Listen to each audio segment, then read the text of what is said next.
The night my son told me to leave, the rain had just begun to fall. I stood in his doorway with a single suitcase, watching the water trace dark streaks across the steps I had helped him paint years earlier. He didn't meet my eyes. "Mom," he said, his voice hard and unfamiliar, "this isn't working anymore." Behind him, his wife lingered in the hall, arms folded, a thin smile tugging at her mouth. She didn't need to say a word. I knew whose idea this truly was. I wanted to argue to remind him of the nights I worked double shifts so he could have soccer cleats, of the dinners I skipped so he'd have seconds on his plate. But grief and disbelief knotted in my throat.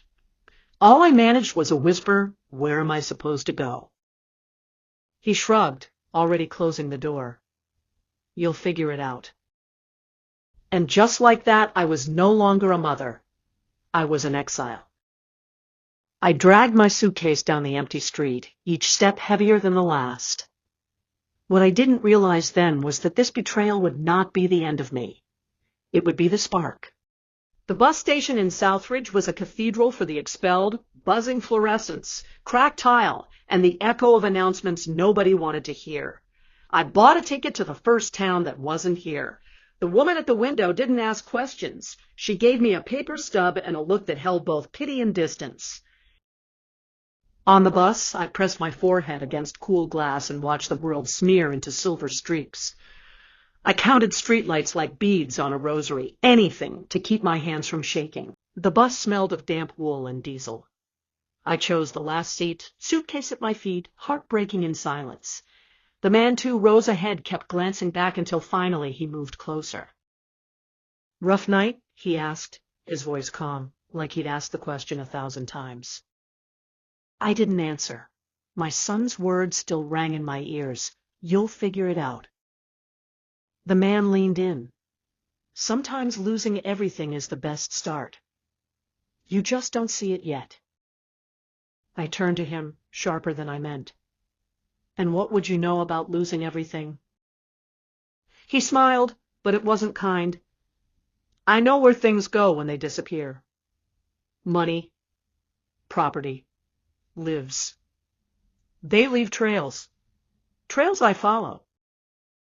He pulled a folder from his coat and slid it into my lap. Real court documents, surplus funds from a foreclosure. The state holding thousands no one claimed. "I'm Victor," he said.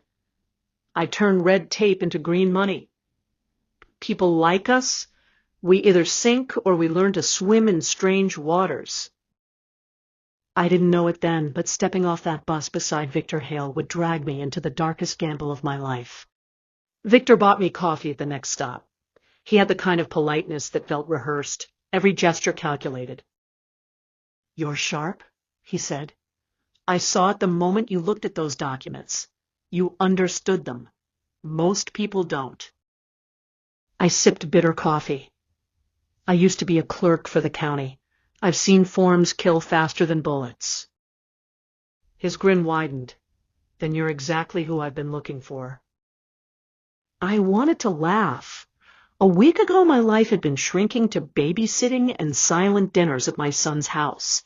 Now a stranger was dangling temptation, like a fishing lure. "You think I'm stupid enough to get tangled in scams?" I asked. Victor shook his head. "Not scams. Loopholes. Legal ones. Money meant for people who don't know it exists. We claim it for them. They're grateful. We take a fair cut. Everyone wins." I narrowed my eyes. "And if they don't know what they're owed, what's stopping you from keeping it all?" He leaned closer. "Who says I don't?" Something cold slithered down my spine, but beneath it something else sparked, curiosity. Because what he was doing was dangerous, and because, for the first time in months, I felt alive. By the time we reached Garnet City, Victor had offered me a deal. 3 months, he said. "Work with me. Learn the ropes. If you hate it, walk away." I hesitated. Hunger gnawed at me, not just for food, but for purpose. My son had thrown me out with nothing. Wasn't it only fair that I take something back from the world? The first case Victor handed me was simple, A small inheritance tied up in probate. He gave me an address and a script. Show them the papers. Make them believe. They sign, we file, they get their money. I knocked on the door of a weary-looking woman with children clinging to her skirt. I explained the surplus, the forgotten funds, the chance to reclaim what was hers. Suspicion clouded her face, then gave way to fragile hope. She signed. Weeks later, she had a check that pulled her out of debt. Victor pocketed 30%. I pocketed 10%. I should have felt dirty. Instead, I felt powerful. Victor raised his glass to me that night. To fresh starts, he said. I clinked his glass with trembling hands. I didn't know then how much this fresh start would cost me. Kindly subscribe and stay tuned to see this mystery unfold. We worked out of a rented office above a pawn shop. Files stacked to the ceiling, phones ringing nonstop, cash tucked into envelopes. Victor was relentless. He could charm a snake and skin it in the same breath. But the longer I worked, the more cracks I saw. He didn't just help people, he preyed on them. He'd exaggerate fees, bury clauses, keep more than his share. You can't save everyone, he told me once, catching my glare. They're lucky we tell them anything at all. I started keeping my own records, my own copies of contracts. Quietly, I learned to play his game. One night, I found an unlocked drawer in Victor's desk. Inside, passports. Not one. Several. Different names, different countries. When he caught me holding one, his smile was slow and dangerous. Curiosity, Ruth, can kill faster than ignorance. I slid the passport back and met his gaze. And knowledge, I said, can kill faster than both. He laughed, but I saw the flicker in his eyes, the first sign that he knew I wasn't just his apprentice. I was studying him. The day everything changed, Victor introduced me to a man named Calder. Sharp suit, soft hands, the kind of man who made power look effortless. This one's special, Victor whispered. Old estate, millions unclaimed. If we secure it, we're set for life. At dinner, Calder spoke in riddles about investors, overseas accounts, opportunities that smelled like smoke. My stomach turned, but I smiled and nodded. Afterward, Victor pulled me aside. Stick with me, Ruth. You'll never worry about money again. That night, I couldn't sleep. The forms Calder had shown me weren't just loopholes. They were fraud, dangerous, and deep. Victor wasn't just bending rules anymore. He was breaking them. I faced the mirror in my rented room, saw the lines of exhaustion, the fire in my eyes. I had a choice, stay under Victor's shadow or step out and risk everything. I started building my own network. Quietly, carefully. The families Victor overlooked, the ones with claims too small for his greed, I helped them myself. Word spread in whispers. A teacher with an old pension, a widow with a foreclosure refund. Checks arrived. Grateful hands shook mine, and every time I kept the fee fair. One night a woman pressed a warm pie into my hands. God sent you, she said. No, necessity sent me. Desperation carved me. But I smiled and thanked her anyway. Victor noticed the extra cash in my drawer. You're keeping secrets, he said. Maybe I'm just efficient, I replied. He grinned, but suspicion darkened his eyes. And I knew this wasn't a man who let secrets live. The trap came in the form of a folder. Victor tossed it onto my desk. Big case, he said. Yours. The file looked routine, just another surplus claim. But something felt off. Too clean. Too convenient. Still, I followed it. A week later, 2 men in suits showed up at my door. Investigators. The claim was fake, a planted fraud. Someone's been falsifying records, one said. My hands shook, but my voice didn't. Not me. They left with warnings, but no charges. I knew who had set me up. That night, I stormed into the office. You tried to burn me, I hissed. Victor poured himself a drink. Better you learn now, Ruth. This world eats the weak. I stared at him, my heart pounding. He thought he'd taught me enough to play his game. He hadn't realized he'd taught me how to beat him. I went to Calder. I won in, I told him. He studied me, amused. Victor's girl turning against him? Victor's sloppy. I'm not. Calder leaned back. Convince me. I slid copies of Victor's hidden passports across the table. Calder's eyes glittered. Interesting, he said. Very interesting.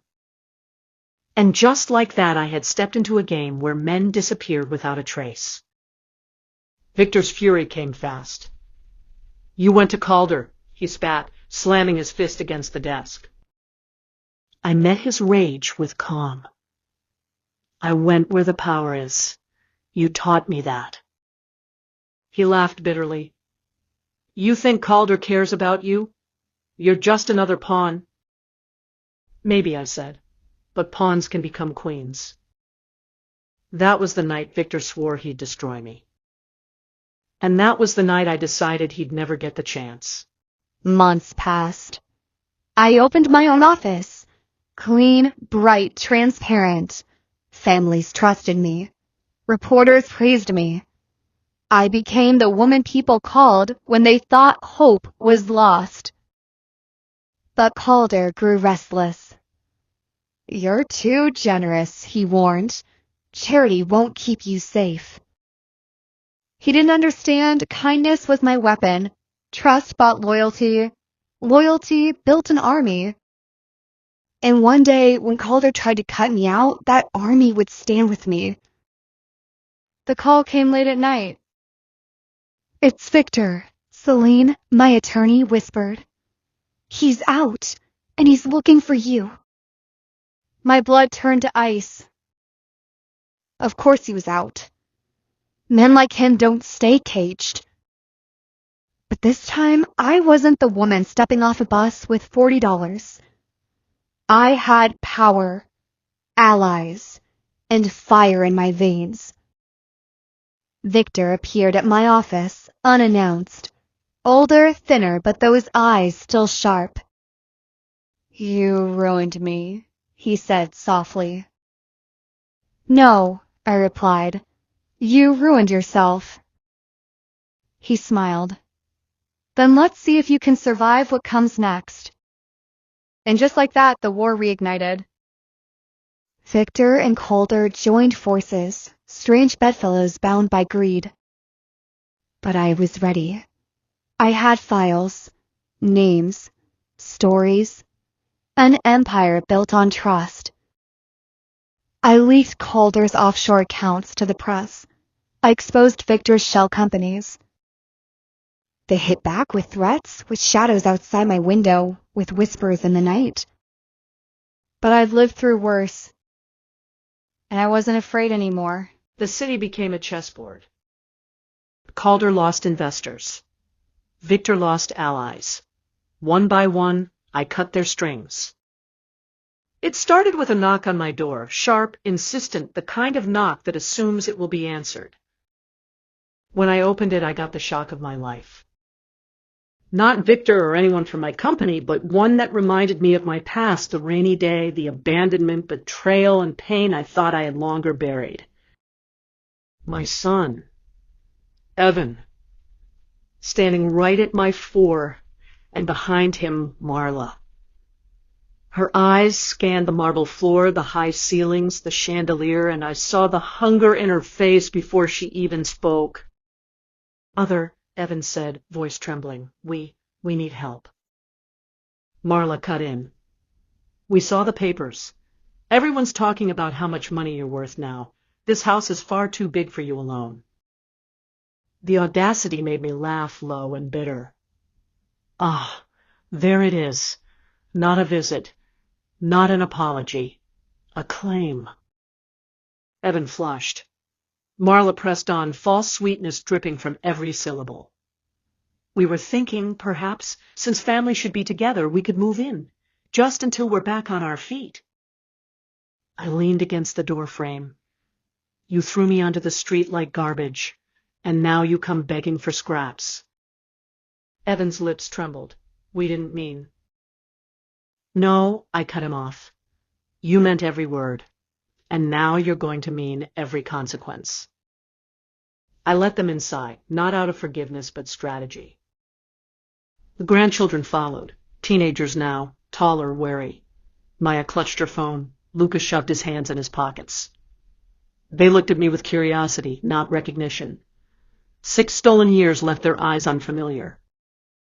I led them to the sitting room where I'd staged photographs, their father as a boy on my lap, his drawings taped to the fridge, birthday cakes I'd scraped together on pennies. Evidence of a love he'd buried. Sit, I commanded. They obeyed. You want my roof? My money? Then let's tell the truth first. Children, do you know why you never saw me? Evan paled. Marla bristled.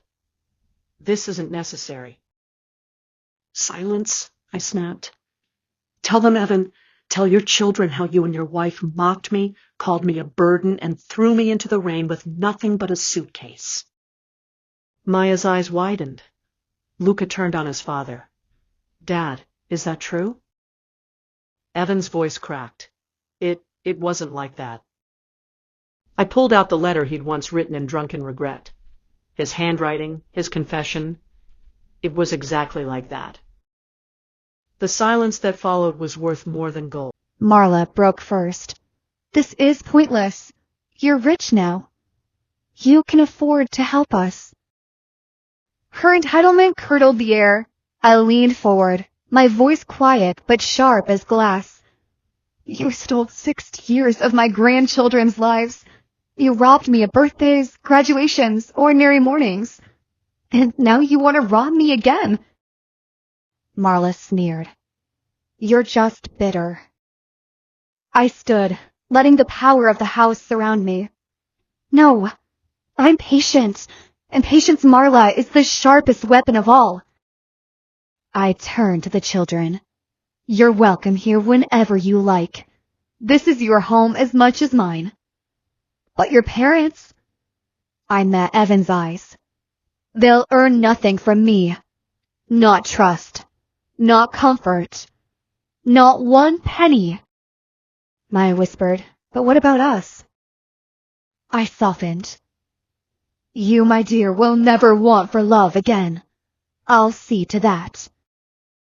Evan's face collapsed, realizing his own children had been given what he had thrown away. Part 20.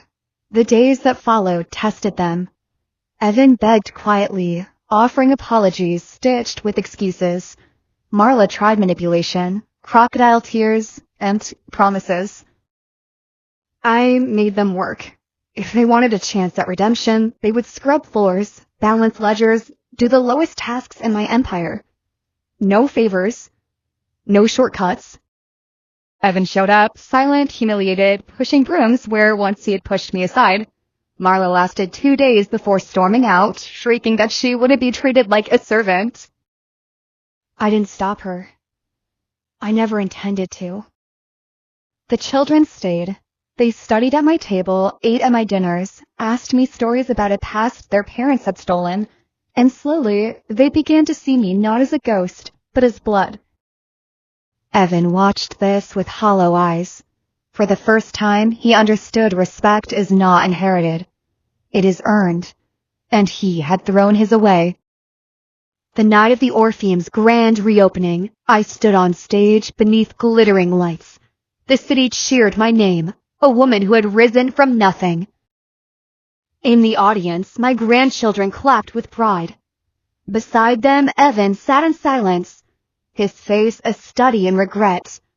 Marla's seat was empty. Afterward, Evan approached me backstage, shoulders heavy. Mom, what do I have to do to make this right? I studied him. The boy I raised. The man who betrayed me. The father who'd lied to his children. You'll spend the rest of your life proving you're not the man who threw his mother into the rain, I said. And maybe one day when your children look at you with respect instead of pity, maybe then I'll forgive you. Tears slid down his cheeks. He nodded. I turned away, lifting a glass of champagne as the city celebrated around me. Revenge wasn't just the house. The empire, the wealth. Revenge was this, making him live with the knowledge that he had lost what mattered most, and that I had claimed it back. At last, I survived and conquered.